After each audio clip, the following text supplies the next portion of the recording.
Hello, everyone. Welcome to Leadership Northern Colorado Leadership Moment. This is our January session. Happy 2022 to everyone. Great to see you all. Hope the year is off to a good start. We want to thank you all for taking time to join us today. My name is Amanda Miller, and I am a Leadership Northern Colorado alum and help coordinate the program with an incredible steering committee. So we've got a few steering committee members on the call. If you want to wave and just say hi to everyone. So thank you all for all the work you do. I also want to take a moment just to recognize and thank our sponsor. So we are sponsored by Elevations Credit Union, and they support Leadership Northern Colorado. So we can bring programs like this and all the other great things we're up to alumni and our current class. So again, thank you to Elevations. A few housekeeping things. We want to remind everyone to stay on mute. So if you're not currently muted, if you wouldn't mind muting yourself. We do encourage you to ask questions today, but if you can do so through the chat feature. Tanya, who is a committee member and on our team, she will be monitoring chat. So feel free to drop anything into the chat box, and Tanya will help us with those questions at the end of our interview with Kody. I also want to encourage you to save the date for our February session. So we'll be hosting a leadership moment February 8th at 3:30. So that's the second Tuesday.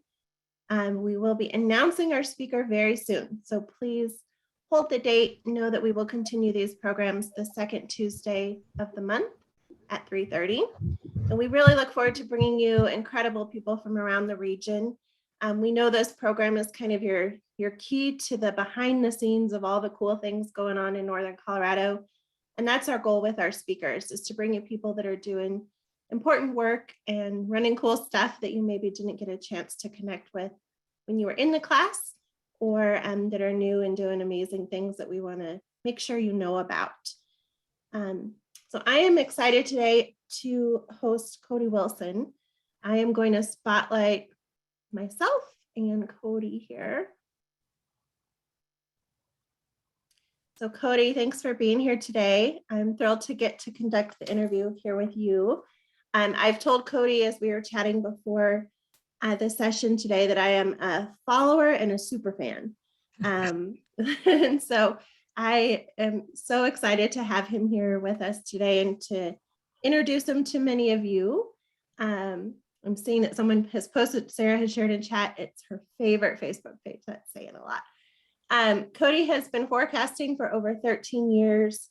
He works to make it fun, educational, and easy to understand, and is doing such a great job every day. His followers add exponentially. He's at over 80,000 fans here in Colorado. So Kody, thank you for being here. Thanks for taking time with leadership. We want to give you a few minutes to just have you share with the group who you are, what you do, how you got to your place.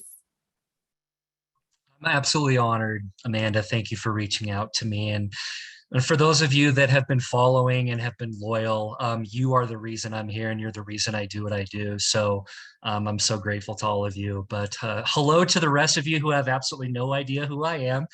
My name is Kody Wilson. I am 32 years old. I was born and raised in a farming ag community in Eastern Oregon called Vail, spelled V-A-L-E. I say Vail and people are like, Vail, Colorado? I'm like, no, no, sorry. But I had these illusions of grandeur growing up. I was a fourth generation farmer, and I did not want to be a farmer. And I remember growing up as a kid just being fascinated with clouds and being fascinated with rain and thunderstorms and snow and just any kind of weather you could imagine. So I made the decision pretty early on in my life that I wanted to be a Malheur County, exactly right. Wow, what a small world. But I made the decision pretty early on that I wanted to go to school for weather. And so when I was in high school, I got accepted to San Jose State, Penn State, and the University of Northern Colorado. And it took me about 5 milliseconds to decide that Colorado was where I wanted to go. So I packed up my stuff from Vail, took a road trip with my dad to Greeley, where he dropped me off for school. in the fall of 2008. I graduated in 2012 with my bachelor's degree in earth sciences with an emphasis in meteorology. And that was right around the time when we were starting to come out of the recession during the Obama administration. A lot of meteorologists, if they're fortunate enough to get work in this field of study, they're either in the government sector or the private sector. Well, there were very few and far between when it came to opportunities.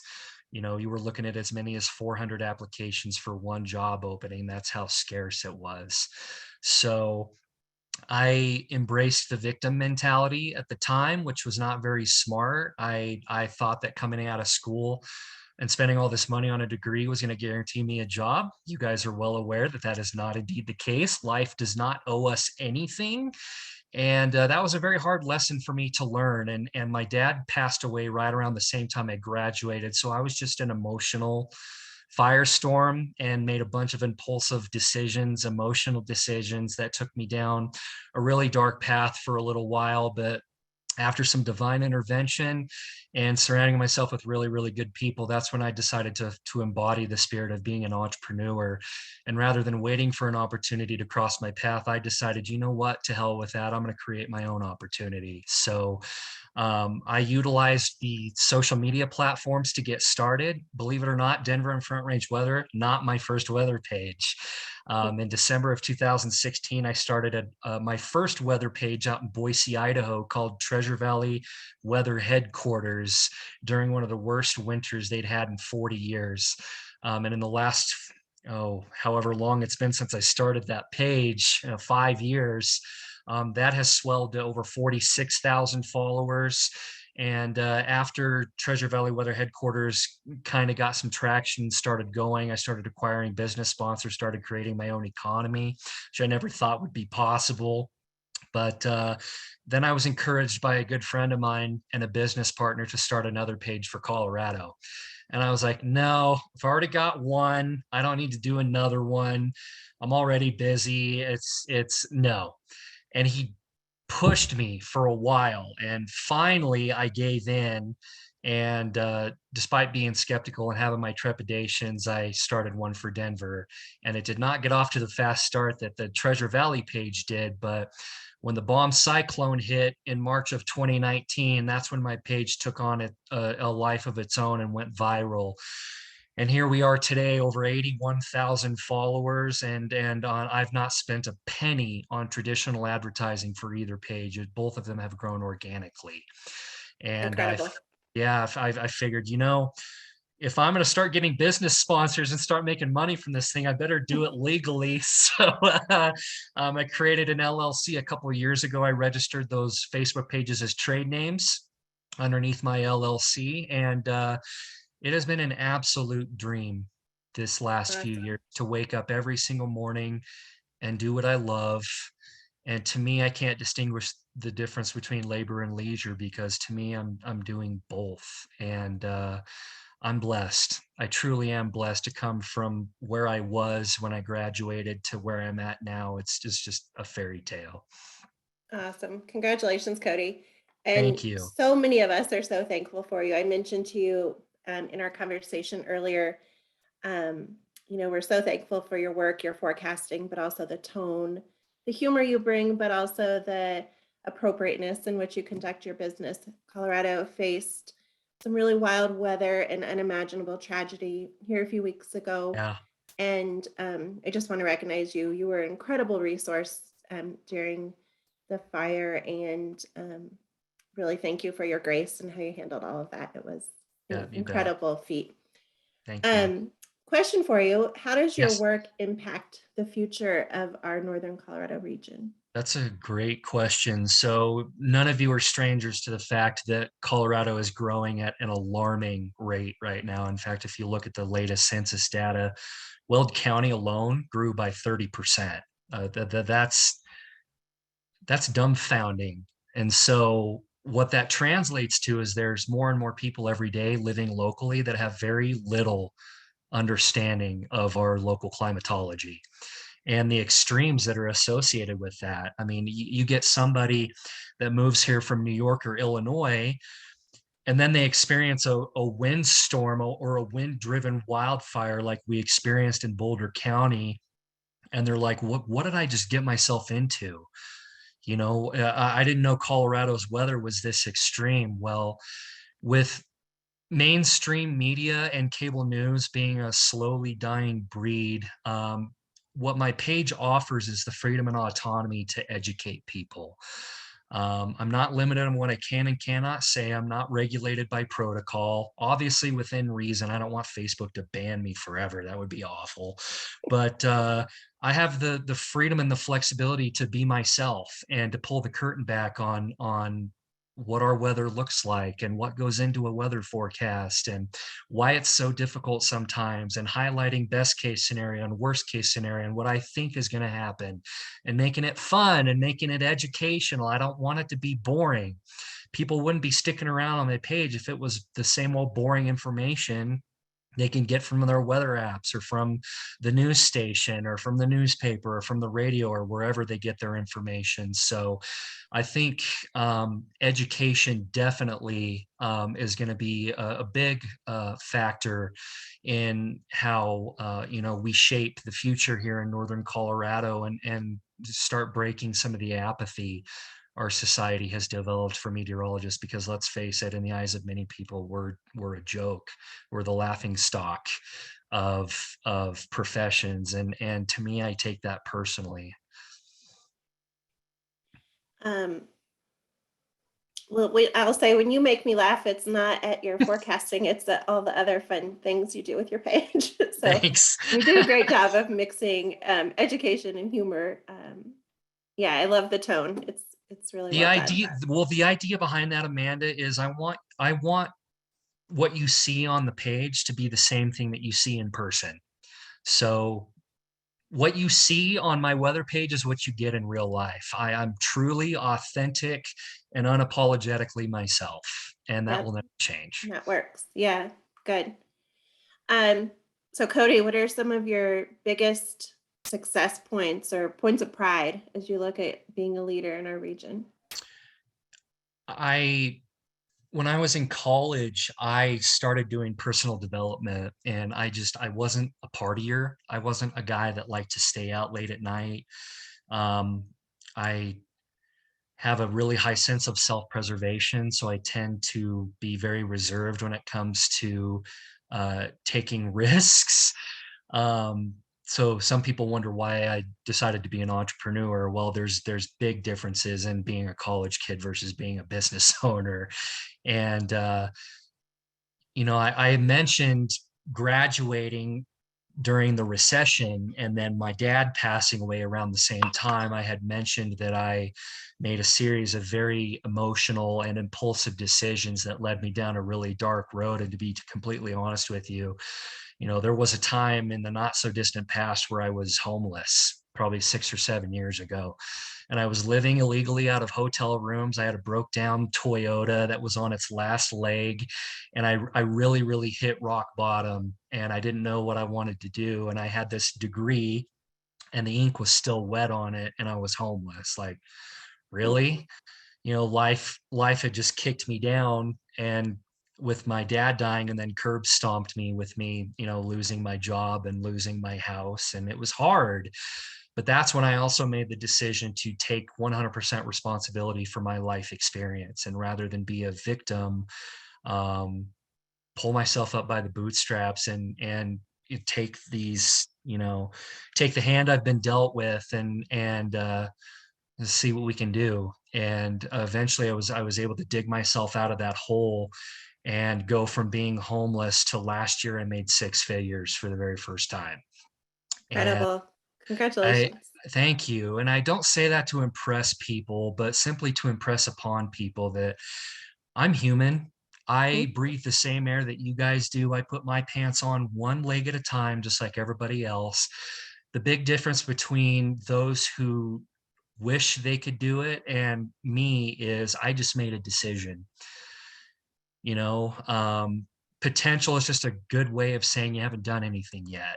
And I didn't want to be that guy that got buried in my eulogy. Someone said, "Man, this guy had so much potential." I just hate that. So that's when I finally just decided to not worry about how it was all going to work, not spend too much time thinking about what I was going to do, and just start making stuff happen. And here we are today, and it's my mess has become my message, and it's hard for me to go somewhere now in this day and age in Colorado and not be recognized by somebody. That still Amazing. blows And my Kody, mind. that kind of leads into my final question that we had prepared for you is, with over 80,000 fans and followers. Yeah, And I will say you have a very active fan base, right? You post yeah. something and within minutes, you've got hundreds of likes and dozens of comments. Um, how are you personally managing this new level of celebrity and um, also responsibility you have to all of us who are counting on you to tell us what's happening out there? Well, I go back to the Marshall Fire and how that was just so chaotic and things were happening so fast. I didn't have time to think. I just had to do. And so when it comes to managing a platform with so many people on it, there's oftentimes posts just take on a life of their own. And I'm just sitting here like, what have I done? You know, but the biggest thing is just trying to let as many people know that they are valued and appreciated. And it's honestly, it's because of them I'm here. Without my followers, there is no Denver and Front Range weather. There is no opportunity to speak with you, Amanda, and Leadership Northern Colorado. There is no business sponsors. There is no um, real-time updates with the Marshall Fire. That is all because of my followers. And so I do my very, very best to go out of my way to like all the comments, interact with as many people as I can, because that's how you build trust and how you build credibility. There are Facebook pages with millions of followers and likes that their engagement is garbage because they don't take the time to make their followers feel valued and feel appreciated. And that's what I told myself day one. If this was going to work, if Denver and Front Range weather is going to take off and it's going to gain the traction that my other page did, I need to make a concerted effort to let people know that I value them, that I appreciate them. And that just starts with me leading from the front and just living my best life and just being the best version of myself every single day that I can. Yeah, as a follower, I would share. It really feels like you show up for us. You're not Yeah, just I have given. to. Yeah, we Yeah, see that. So thank you. I think you it's what bet. makes us continue to follow and stay on board with you. Thank you. I am going to add Tanya Hadley here, and Tanya is going to help us with questions in chat. So we encourage you all on the call today. If you Sweet. have questions for Kody, they can be very weather specific. They can be specific to his entrepreneurial path or this new world of running an online social media based business. I think Kody represents expertise in all of that. Um, so Tanya, I know there's one question there. If you want to grab that and share it with Kody. Yeah, sure. This comes from Colleen, and Kody, don't laugh at me if I butcher all these acronyms. So, That's okay. but the question is, do you use web-based weather models or have something proprietary similar to AWIPS or Mhm. CMU AWIPS or Yep. GenPack? So I have experience, Colleen, with GEMPAC because of college. It's really weird. We have to learn to talk in computer language when it comes to forecast models. So what AWIPS stands for is Advanced Weather Interactive Processing System. So I'm gonna break this down and make it really as simple as I think I can. Um, I use largely web-based forecast models, and there is um, a government building in Washington, D.C. called the National Climatic Data Center, the NCDC, that houses a bunch of computer banks that are full of weather forecast model algorithms. And basically what these algorithms do is they take analog data, so weather that's happened in the past, they feed it into a complicated equation. Then you take real observations from satellite, from radar, from weather stations across the country and across the world. You take those real-time observations and then you feed that into the equation. And then what that equation is going to do is it's going to spit out a forecast. And based on which forecast model you look at. There's different microphysics bias. And what I like to do is I like to look at all of the weather forecast models, see what they have in common, see what's different, and then I will cross-reference that with my education and my understanding of synoptic meteorology, so weather on a big scale. And then I will go with the forecast model that to me makes the most sense.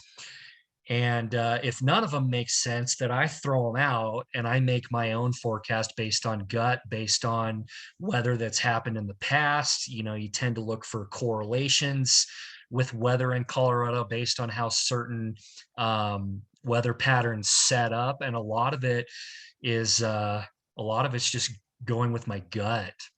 But to answer, that's a long answer to the Colleen's question, is I use web-based forecast model data. I don't have anything proprietary yet, but you never know. Phase Hint, 2 hint, of the wink, business. wink. Yeah. Yeah.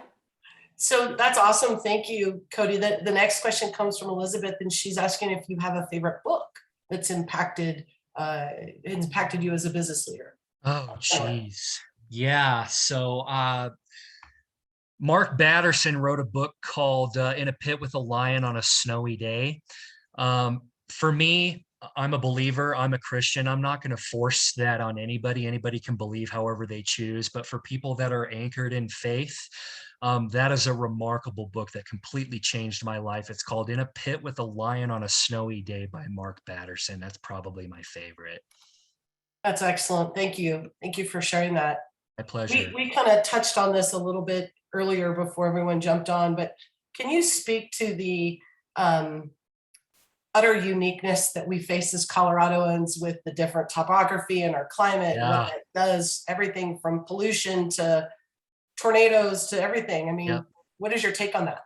So Colorado, we have the Rocky Mountains to the west, we have the Cheyenne Ridge to the north, we have the Palmer Divide to the south, and we have a sloping plain to our east. And so when people ask why Colorado is so difficult to forecast, it's because of two main reasons. One, it's the topography, it's the change in elevation, but two, it's also the direction the wind is coming from and how it interacts with that topography. But something else you mentioned before we started our broadcast that a lot of people don't take into consideration is how farming and agriculture plays into that as well. We have such a unique ecosystem that is impacted by industrialization, urbanization, by cows, by methane gas, and really that's where raw empirical data with research moving forward is going to play a critical role, because the reality is when we get temperature inversions, I'm going to use Weld County as an example. When we get temperature inversions along the South Platte River Valley and Greeley, we can be as much as 40 degrees colder, and I have seen it, 40 degrees colder than places like Denver or Colorado Springs. And people look at that and they're like, that doesn't make any sense. Well, if you think about it, cold air is more dense and it tends to pool in low-lying valleys like water. And if you get really stagnant air that the atmosphere can't mix out, then that cold air just kind of stays there. And in the process, it collects pollution, it collects haze, it collects methane, it collects fine particulate matter. And so when you travel out of South Platte River Valley towards Denver and you turn around and you look back, the atmosphere has got a really thick, brown, gross, disgusting look to it. And that's that temperature inversion that's also locking a lot of this pollution down. So that's just one of many different influences in our region that forms what we call microclimates. You know, we also talked about banana belts in places like Longmont and Loveland, and why those places tend to be drier during snowstorms than places like Fort Collins or Greeley, and sometimes why Denver gets dumped on and the Palmer Divide is bone dry. It's just, that stuff is going in my head constantly. So, you know, sometimes sleep is really hard to come by, but I relish in the challenge. And it's just, I like to take a lot of things into consideration that most people wouldn't even entertain. I think that's awesome. I mean, I think we all obviously love living here in Colorado, and Yeah. We know our weather is whack sometimes, and to Yeah. kind of have the science behind why is really cool. In the chat room, Yeah. a couple of people have said, Elizabeth said it was 22 degrees colder in Greeley than Denver at noon today. Yeah. Sarah mentioned that she lives in Loveland and works in Greeley, so she often sees this phenomenon happening. Absolutely. You know, I was skiing at Eldora a few days ago after that snow we had. It was 35 degrees at the base of the mountain at 9,000 feet, but as you got through Boulder Canyon and down into Boulder, it was 16. Like, what? Yeah. Why does that not make any sense? Right. Crazy. Yeah. So Elizabeth asked, she made a comment about the social media. So many times we can feel invisible on social media, especially with business pages and being part of groups. What are some tips that you might have to our group here to grow their social media following, in addition to showing up and being genuine and authentic? Great question. So I call it the 3 C's. The first C is communication. In my personal development, one of my heroes is Jim Rohn. Jim Rohn did an audiobook called The Magic of Part-Time. That audiobook changed my life, and I acquired a lot of business skills and life skills from listening to Jim Rohn. But one of the most profound things he ever said to me is the greatest art in the world you can learn is how to affect other people with words. So the key phrase there is don't be lazy in language. That's the first thing. You got to master the art of communication if you want to build a social following. Number 2, you have to be consistent. Consistency meaning posting at least 1 to 3 times a day. If you're only posting once a week or once a month, you're not going to gain a lot of traction because the Facebook algorithm recognizes for a myriad of reasons that are way too complicated for me to explain, and you're not going to trend as high on the algorithm, which means you're not going to get a lot of traction. You're not going to be seen by many people. So when it comes to consistency, try and do the best you can to post 1 to 3 times a day. The third one is content. You want good quality original content that people love to digest and interact with. And I promised myself in the very beginning when I started my weather page, I wasn't just going to be another one of those weather guys. If you want to build trust and credibility, especially online, you have to find ways to add value to people that nobody else is doing. And so I look at examples like Netflix. You know, Netflix didn't manufacture or create any movies. What they did is they invented how people experienced a movie. And now, I don't know, they own 15 to 20% of the market. And they haven't made well, they're starting to make movies now, but before they didn't, you know, and they put Blockbuster out of business. Another one is Starbucks. Starbucks didn't invent coffee. They invented how people experience a cup of coffee, and now they own the majority of the market share. So there's examples all over the place of how companies became brand names, not because they invented product or service, but they invented how people experienced and consumed that information. So that's why I think my page sticks out. That's really helpful. Thank you so much for that. Sure. Yeah. I think we have time for one more, Amanda. Yeah, I want to recognize we are at the 4 o'clock hour and we promise to be respectful of everyone's time. Kody has offered to stay on board for a few more questions. So if you're able to stay with us, please do. We'll just wrap up here in a few minutes. But if you do need to hop off for another commitment, we thank you again for your time, and we'll look forward to seeing you at our next leadership moment on February 8th. So yeah, Tanya, if you want to dive in and share that question with Kody, that'd be great. Yeah. So another great question from Colleen. She asked if you ever welcome collaboration with other meteorologists, and if so, how can she contact you directly? So to be completely honest and transparent, I love collaboration. I welcome it with open arms. In fact, I've collaborated quite a bit with Corey Reppenhagen, who is with 9 News down in Denver. I really like his style. He's not as active on social media as I am, but He's very knowledgeable, got a great personality, interacts well with the public. And so people that are selfless servant leaders that do their best to put their best foot forward and don't expect anything in return, those are the kinds of people I'm looking for. Because to be completely honest with you, in today's day and age, I have trust issues.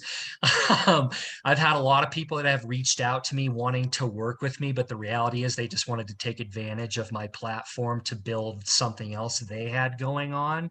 So that's really when I tune in to my gut, because my head and my heart are always in conflict. So that's why I always trust my gut, because my gut is never wrong.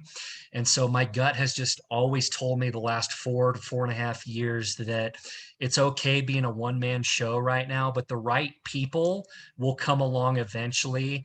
And I recognize when that happens. So to answer her question, I do absolutely welcome collaboration with open arms.